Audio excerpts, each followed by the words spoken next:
Delhi university में professor भी हैं, पढ़ाई लिखाई का बहुत सारा जो ज्ञान है वो प्रोफेसर साहब को भी है। प्रोफेसर अवनीश जी, जरा ये बताइए कि एमसीडी स्कूलों की हालत, जैसा मुझे 3-4 लोग मिले उनका तो ये मानना है कि उनके बच्चे अब ज़्यादा पढ़ते लिखते हैं, ज़्यादा बढ़िया सुविधाएं मिलती हैं, लेकिन राधिका ये कह रही हैं कि ये सुविधाएं तो उनको बहुत पहले से मिल रही थी। और शलभ मणि त्रिपाठी ये कह रहे हैं कि ये सिर्फ और सिर्फ ढकोसला और कुछ भी नहीं है, इक्का दुक्का मिल जाए वो बात अलग है, लेकिन बड़े लेवल पर हालात बड़े ख़राब है। अभी खुद अकील साहब कह रहे थे कि अभी भी हालत एमसीडी की इतनी बुरी है। रुबिका जी, पहली बात तो मैं ऊपर से शुरू करता हूँ। दिल्ली यूनिवर्सिटी के 12 कॉलेजेस ऐसे हैं जो दिल्ली सरकार को फंड करना होता है। पिछले 3 या 4 सालों से वहाँ पर कभी भी वक्त पर सैलरी नहीं मिली है। कैन यू इमेजिन कि वहाँ पर यूनिवर्सिटी के कॉलेजेस में सैलरी नहीं मिलती, वहाँ के टीचर्स को, नॉन टीचिंग स्टाफ को, इवन क्लास 4 के स्टाफ को भी नहीं मिलती सैलरी। जब अरविंद केजरीवाल जी से पूछा गया तो उन्होंने कहा अच्छा ऐसा है क्या। मज़े की बात यह कि उनके पास खुद कई बार मेमोरेंडम दिए जा चुके हैं, वो खुद कह चुके हैं, वो कह रहे हैं कि मैंने दूसरे उसमें कहते हैं कि मैंने उसमें इंक्वायरी करवाई है। इंक्वायरी करवाने वाला चीफ मिनिस्टर जब सामने ऑन द एयर पूछता है कोई एक टीचर या स्टूडेंट कि सैलरी क्यों नहीं दे रहे, अच्छा मुझे मालूम नहीं, मैं पता करूंगा।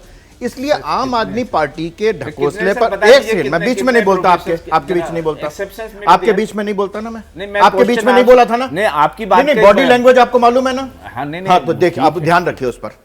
तो बात यह है महत्वपूर्ण रुबिका जी, एमसीडी के स्कूल एमसीडी के हैं और वाकई उनकी हालत आज देखेंगे तो वहाँ पर एमसीडी के स्कूल्स में, मेरे बिल्कुल पड़ोस में एमसीडी स्कूल है, बाकायदा क्लास में टीचर्स हैं, बच्चे हैं और बेहतरीन यूनिफॉर्म के साथ हैं, मिड डे मील के साथ हैं। बात बड़ी साफ सी है कि जो कह रहे हैं ना कि ये घबरा गई जी बीजेपी। मैं बीजेपी का प्रवक्ता नहीं हूं, लेकिन आप गोवा और उत्तराखंड के इलेक्शन के टाइम में देख लीजिए, वहां भी बीजेपी घबरा गई थी, गोवा और उत्तराखंड में, उत्तर प्रदेश में, जहां इनका मुख्यमंत्री का कैंडिडेट जो है बीजेपी ज्वाइन कर गया। उसने कहा इस ढकोसले वाली पार्टी के साथ मैं नहीं रह सकता, जो है ना बहुत बड़ा करप्शन स्कैंडल है। फिर देखिए अब कितना बौखला क्यों जाते हैं, डर कौन रहा है फिर उसका, आप रहे ना। बात असली बात सुनिए, ये केजरीवाल जी वो हैं जिन्होंने उत्तराखंड में जाके कहा कि मैं उत्तराखंड के लोगों को कहता हूं कि सबसे ज्यादा सैनिक आपके राज्य से हैं। पंजाब गए तो पंजाब में, सर सुनिए, अब मैं हिमाचल गए तो हिमाचल में। तो मुझे ये समझाइए कि 10 साल में वो पार्टी यहाँ पहुंच तो गई है। मैं अब ये समझना चाह रही हूँ कि ये जो चुनाव अगर एक साथ हुए तो अरविंद केजरीवाल के लिए खेल होगा या खेला हो जाएगा दूसरी पार्टी के लिए। मुझे लगता है कि वो मेयर बनने में ज्यादा इंटरेस्टेड रहेंगे, फिर उनको ना सिंगापुर जाने की वो मिल जाएगी। पीयूष जी, अच्छा सिंगापुर जाने की शायद उनको मिल जाएगी, क्योंकि मेयर बनने में ज्यादा इंटरेस्टेड है वो। जोक अच्छा है सर। पीयूष जी, आप गुजरात के दिल्ली एमसीडी के चुनाव में कहाँ हैं? देखिए, मुझे लगता है दोनों ही चीजें हैं। दिल्ली का तो बहुत सिंपल सा मॉडल है कि यदि दिल्ली मॉडल में अच्छे स्कूल बने हैं तो केजरीवाल जी को वोट दीजिएगा। यदि अच्छे स्कूल नहीं बनाए, दिल्ली के बच्चे खुश नहीं है, उनके माँ बाप खुश नहीं है, तो वोट मत दीजिएगा। यही बात केजरीवाल जी ने 2020 के चुनाव में कही थी। हाँ। अब रही बात सीधी सी कि भाई यदि आपको मोहल्ला क्लिनिक में सुविधाएं मिल रही है तो केजरीवाल जी को वोट दे दीजिएगा, नहीं मिल रही है तो मत दीजिएगा। सर, मोहल्ला क्लिनिक में तो कई जगह पर प्रत्यक्ष को प्रमाण ही चाहिए, तो कई ऐसी फोटो वायरल हो रही है जहाँ पर गाय बंधी हुई है। आवश्यकता नहीं है मैडम। हाँ, नहीं है ना सर, नहीं, लेकिन यहाँ प्रत्यक्ष को प्रमाण की आवश्यकता है सर। वहाँ आपके मोहल्ला क्लिनिक में गाय बंधी हुई थी। नहीं, ये कह सकते हैं कि भाई न्यूयॉर्क टाइम्स में देखिए करीब 1000 के आसपास है। मेरा ये कहना है कि टोटल 1000 के आसपास मोहल्ला क्लिनिक प्रॉमिस थे। अब जब 1000 से करीब हम लोग 600 के आसपास ही बना पाए हैं, पूरे 1000 तो अभी बने नहीं है। It's a work in progress. अब जब धीरे धीरे करके, सीधी सी बात है कि यदि 70% ओपीडी का फुटफॉल कम हुआ हो हॉस्पिटल्स में, तो जो कि बड़े हॉस्पिटल्स हैं दिल्ली के मोहल्ला क्लिनिक की वजह से, तो केजरीवाल जी को वोट दे दीजिएगा। और यदि नहीं हुआ हो तो मत दीजिएगा।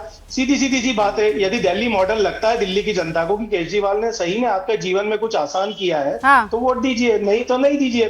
तो फिर आप लोग कॉन्सेंट्रेट ज्यादा गुजरात में करेंगे ना, आप बड़ा कॉन्फिडेंट नजर आ रहे हैं। तो फिर आज अरविंद केजरीवाल को एक के बाद एक 3-3, 4-4 ट्वीट क्यों करने पड़ गए एमसीडी पर? इसलिए करना पड़े रुबिका जी कि इससे जो बीजेपी की जो नीयत है वो दिखती है साफ साफ कि भाई जिस समय पे म्युनिसिपल कॉर्पोरेशन के चुनाव होना थे, उस समय पे उन्होंने कॉर्पोरेशन के चुनाव नहीं करवा के उसको डेलिबरेटली डिले किया, और अब डिले करने के बाद में उसको कोइंसाइड करवाना है गुजरात चुनाव के साथ में। रिपोर्ट का इंतजार कर रहे थे ना सर, वो तो आपको भी पता होगा, आप तो फैक्ट्स पढ़ के आते हैं। राधिका जी कुछ कहना चाह रही है, मैं कुछ देर के लिए रुक रही हूँ और लौट कर आएंगे। लेकिन ये किसकी टेंशन बढ़ाएगा? दिल्ली में केजरीवाल की टेंशन बढ़ेगी या गुजरात में बीजेपी की टेंशन, मोदी अमित शाह की टेंशन बढ़ेगी? इस पर होगा चर्चा। जैसे ही घड़ी का काटा दोपहर 2:30 पे आए, बबीता जी का दिल सास बहू साजिश के लिए मचल जाए। और ये है इनकी बहू, पूरे दिन ऑफिस की टेंशन हो जाए गॉन जब ये करें अपना फेवरेट शो फ्री टाइम पे ऑन। इनकी तरह आप भी देखें अपना फेवरेट शो अपने टाइम पर और डाउनलोड कीजिए एबीपी लाइव ऐप अपने स्मार्ट टीवी पर।